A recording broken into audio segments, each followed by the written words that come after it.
నమస్తే, welcome to G9 news.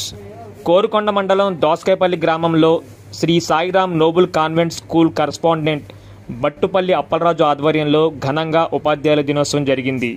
Teachers day సందర్భంగా ప్రధాన ఉపాధ్యాపకులు మాట్లాడుతూ తల్లిదండ్రుల తర్వాత విద్యార్థి భవిష్యత్తులో తీర్చిదిద్దేది కేవలం ఉపాధ్యాయులేనని, సమాజంలో అరుదైన గౌరవం ఉందంటే అది కేవలం ఉపాధ్యాయుల వృత్తేనని ఆయన అన్నారు. ఉపాధ్యాయులకు ఘనంగా సన్మానించారు. విద్యార్థినులకు ఉపాధ్యాయులచే మంచి గౌరవప్రదమైన నాట్య ప్రదర్శన చేశారు.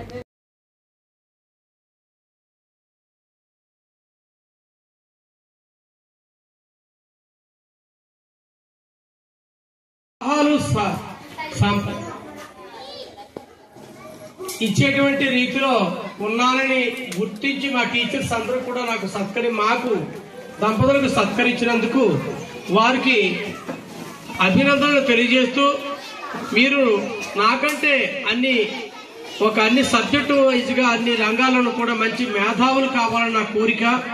దాన్ని మీరు అంగీకరిస్తూ చక్కగా మరి ప్రతిరోజు కూడా నిత్య ఉపాధ్యాయుడే నిజమైన గురువు అన్నాడు మహాత్మా గాంధీ గారు. ఎవరైతే ప్రతిరోజు పుస్తకాన్ని చదువుకుంటారో వాడే నిజమైన గురువు అని చెప్పేసి మహాత్మా గాంధీ గారు అన్నారు. కాబట్టి ఆ మాటను మీరు గుర్తుంచుకుని మరి ఖచ్చితంగా ప్రతిరోజు కూడా ఏదో ఒక సబ్జెక్టుని ఇంటి దగ్గర ప్రిపేర్ చెప్తారని చెప్పేసి మరీ మిమ్మల్ని